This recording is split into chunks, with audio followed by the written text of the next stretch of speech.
My name is Garret Reppenhagen. I served as a cavalry scout in the 1st Infantry Division with Jeff Englehart, and I went on to go to the target interdiction course in Stettin, Germany, and became a sniper, where I served as a sniper for a year in Iraq between February 4 and February 5 around Baqiba in the Sunni Triangle.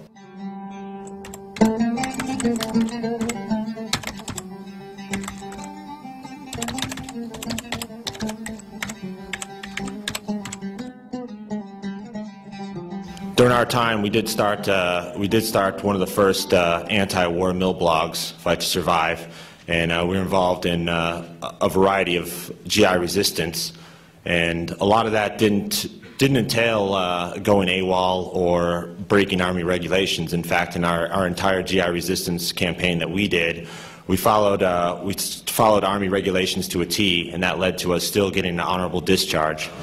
One of the most important things I want to let everybody know is that there are ways to resist this war within Army regulations. You're a citizen soldier. You still obtain your rights as a citizen, and you're able to use those rights, and you should, since you're the one sacrificing basically to protect those rights. So it'll be a shame if the actual use of your First Amendment right becomes unpatriotic.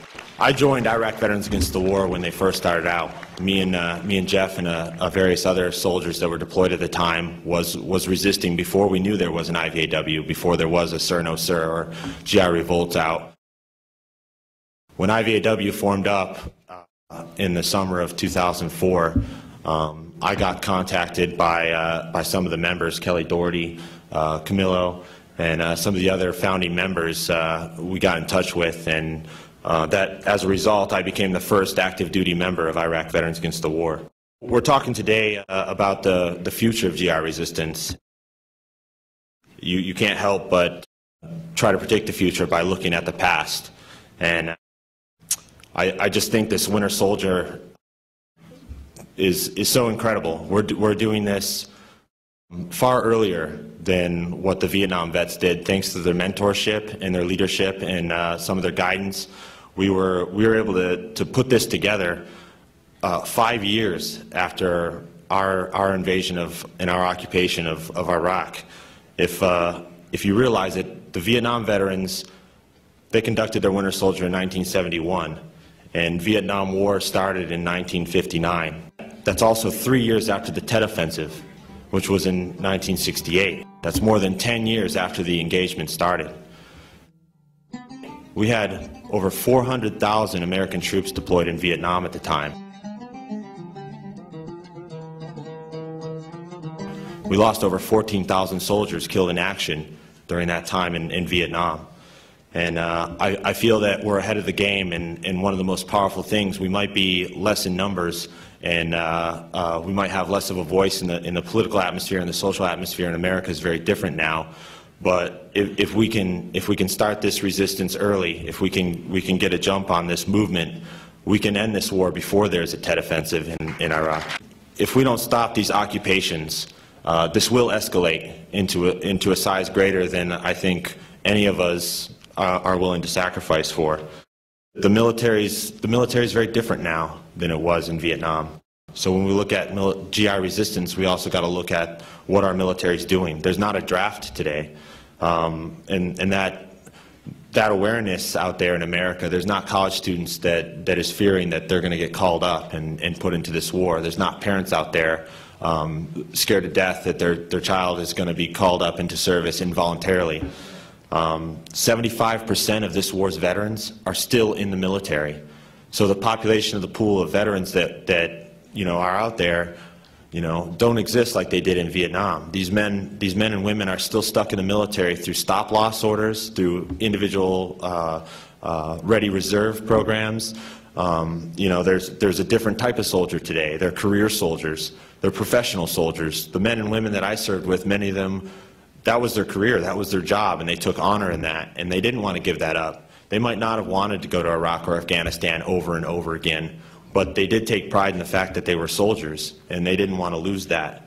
Many of them have wives and husbands and kids that they're trying to support, and they thought that the military would be a good way to do that, a good career and a good job to do that. They didn't ask to be sent to Iraq into an illegal occupation of another country and basically oppress people who don't want us there. They just wanted to be used in a just way when all peaceful solutions have been exhausted. That's when they thought they'd be sent into harm's way. Rotations are different now. Soldiers don't go to Iraq one at a time. There's not entire divisions that stay in Iraq and then just the individual pieces come in and out. We're moving entire divisions in and entire divisions out. The men that I served with are the same men I served with when I was in Kosovo. They're the same men I trained with when I was in Germany and went to the field with in Czech. And they're the same men that I went to Iraq with.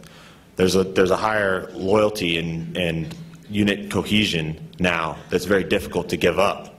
And many of these men and women feel that the military is their family, and they don't even understand us here at home and what civilians are doing. So they're comfortable in their role in the military, and they don't want to abandon their friends and family.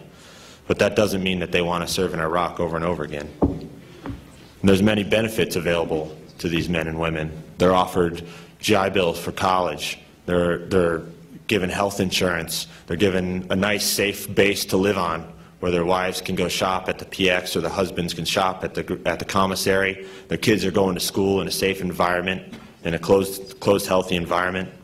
And that's hard to give up as well. So when you ask why don't soldiers resist, these are all these reasons why they don't. Many of them are scared to hell to go onto the outside world and try to get a job, you know, when all they've been is a machine gunner since they've been 18 years old. So 3 reasons why soldiers basically continue this is the benefits, the options, and the loyalty and pride to service. But there's solutions to all of these. We could help hire veterans in the peace communities and in the movement, and we could give them jobs, and we could give them job training, and we could put them to work so they have some place to land once they decide that they want to turn their back on this war. They can join this movement, and there's a lot of pride and loyalty in joining our Army and our Corps and fight for a cause that they believe in, fight for a cause that will change America for the better and stop these occupations. We're not going to come out and we're not going to recruit soldiers. We're not going to go recruit veterans. We're not going to try to trick you into joining us and into joining our cause, but we will ask you to, because there is a fight coming, and it's a fight to improve America and improve this military, and we're asking you to join us. So if you're out there listening and you're dedicated to what we're talking about here at Winter Soldier, and you want to improve your military and you want to improve our country in this world, this is a good way to do it. And there's a lot of men and women who are joining us right now.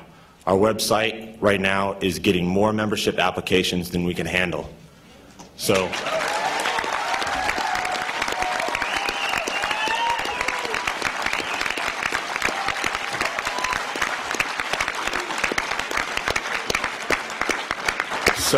please go to IVAW.org, and there's membership applications on there. We'll give you information on how you can resist if you want to stay in the military and you don't want to break Army regulations. If you don't want to get in trouble, there's still ways you can use your amendment rights, and you can take advantage of this. Please be patient. There will be time when the website will be free and you can put your application in, and join us to end this occupation. Thank you.